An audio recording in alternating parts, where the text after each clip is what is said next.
नमस्कार दोस्तों, आपका स्वागत है फिर से मेरे यूट्यूब चैनल रुपीस और मनी में। आज हम बात करेंगे रिलायंस पावर लिमिटेड। यस, एक नामी कंपनी, रिलायंस ग्रुप की कंपनी, अनिल धीरूभाई अंबानी जी की कंपनी, जो काफ़ी सुर्खियों में रहती है हमेशा अपने अपर सर्किट। अभी आजकल जो इनकी बात हो रही है, केवल रिलायंस पावर अभी केवल एक ही बात समझ रहा है, अपर सर्किट, सिर्फ अपर सर्किट। यस, और मैं आपको बताऊंगा कि कितना इन्होंने इन्वेस्टर्स को माला माल किया है। क्या आगे भी इन्वेस्टर की जेब इसी तरह भरेगा या फिर जेब खाली करेगा? तो चलिए जानते हैं सीधे सीधे। तो देखिए, एक दिन का अगर हम ट्रेड देखेंगे तो 5% का अपर सर्किट में बंद हुआ है येस्टरडे। 5 दिन का अगर हम शेयर देखेंगे परिस्थिति क्या है तो 7% की तेज़ी थी। अगर हम एक महीने की डिटेल देखेंगे तो एक महीने में ये लगभग 15.5% डाउन था। अगर हम 6 महीने की अगर बात करेंगे रिटर्न की तो देखिए 270% अप था। 270% अप 6 महीने में, 270% अप है था ये 6 महीने में, मात्र 6 मंथ्स। सुपर्ब रिटर्न, और क्या चाहिए एक इन्वेस्टर को?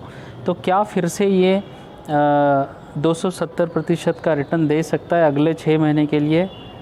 दे सकता है या नहीं, क्वेश्चन मार्क है। तो चलिए इस क्वेश्चन मार्क को अगर हम इसका आंसर अगर हम ढूंढना चाहेंगे तो चलिए आगे बढ़ते इस वीडियो को डिटेल में। तो चलिए जानते हैं, हम एक डिटेल एनालाइज करेंगे, रिव्यू करेंगे रिलायंस पावर का। तो देखिए रिलायंस पावर बिज़नेस क्या करती है, तो यहाँ पर अपडेट है ये रहा। तो फिर से मैं पढ़ रहा हूँ।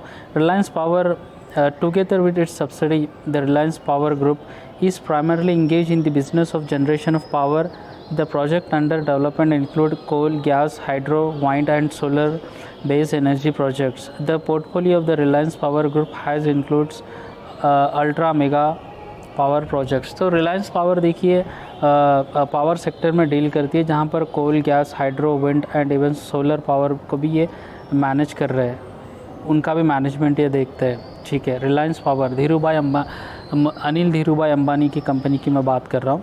तो देखिए सबसे पहले किसी भी कंपनी का अगर हम जानने की कोशिश करते हैं तो स्टार्टिंग में हमें उसका मार्केट कैप कितना है वो देखना है।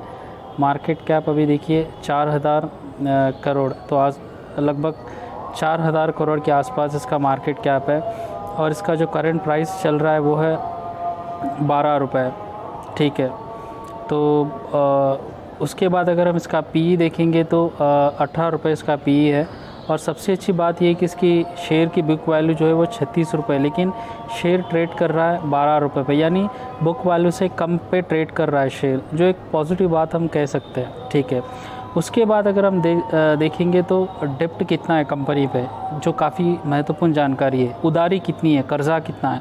कर्ज़ा देखिए 1.68%, यानी यस 1.68% कर्ज़ा है, यानी कर्ज़ा अच्छा खासा कर्ज़ा अभी भी है। ये भी एक थोड़ी नेगेटिव बात है। उसके बाद अगर आप बात करेंगे और एक महत्वपूर्ण बात, प्रमोटर्स होल्डिंग कितनी है? प्रमोटर होल्डिंग देखिए मात्र 25%। अगर कोई भी अच्छी कंपनी में अगर हम कंपनी को अच्छी कह सकते हैं जहाँ पर प्रमोटर की होल्डिंग एटलीस्ट 45 या उसकी ज़्यादा हो, बट यहाँ पर मात्र 25% प्रमोटिंग होल्डिंग है, जो एक नेगेटिव साइन है। उसके बाद अगर हम देखेंगे सेल्स ग्रोथ है मात्र 5%। उसके बाद अगर हम देखेंगे प्रमोटर होल्डिंग कुछ गिरवी है क्या? यस, गिरवी भी लगभग 5% प्रमोटर होल्डिंग गिरवी है यहाँ पर, तो ये एक नेगेटिव चीज़ है। ठीक है, तो उसके बाद अगर हम और बात करेंगे तो देखिए यहाँ पर हमें क्लैरिटी मिल जाएंगी कि कंपनी की अच्छी बात क्या है। एक कंपनी हैज़ रिड्यूस डेप्ट, काफ़ी बड़ा डेप्ट था बट उन्होंने कुछ डेप्ट कम किया है, अभी भी अच्छा खासा डेप्ट है, तो मैं नहीं कहूँगा कि कम किया है, तो डेप्ट है। उसके बाद अगर एक पॉजिटिव चीज़ है,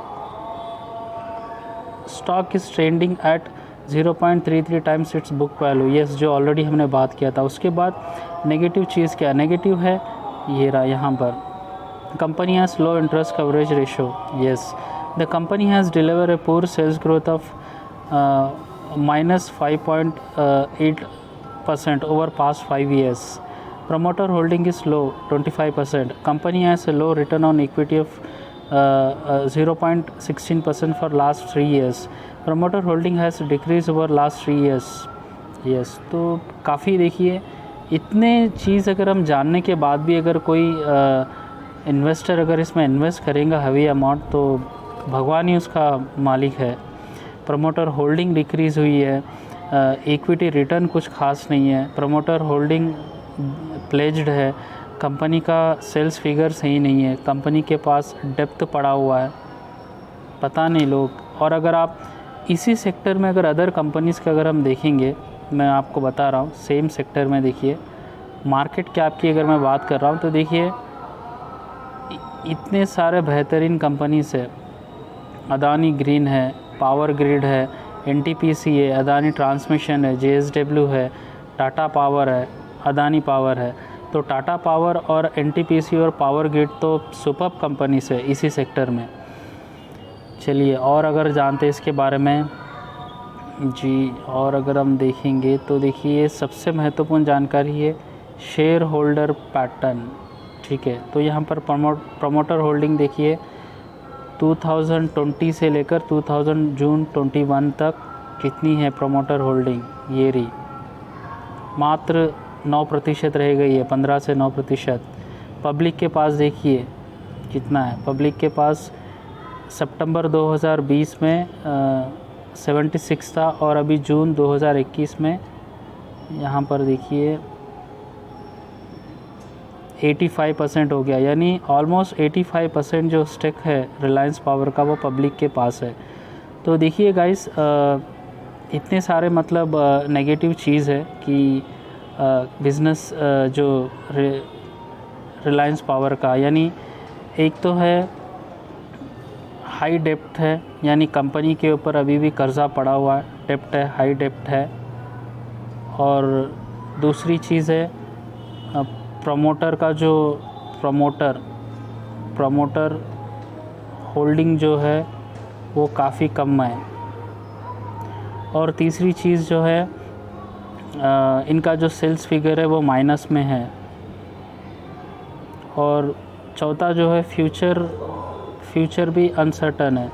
तो फिर भी अगर आप इसमें अगर बने हैं तो अपने शेयर को, अपने स्टॉक को, अपने जो ट्रेडिंग है उसको रिव्यू कीजिए और आगे बढ़िए, ब्लाइंडली पैसे मत लगाइए। अगर फिर भी आप रिस्क लेना चाहते हैं तो 5-10 हज़ार से ज़्यादा इसमें इन्वेस्ट मत कीजिए।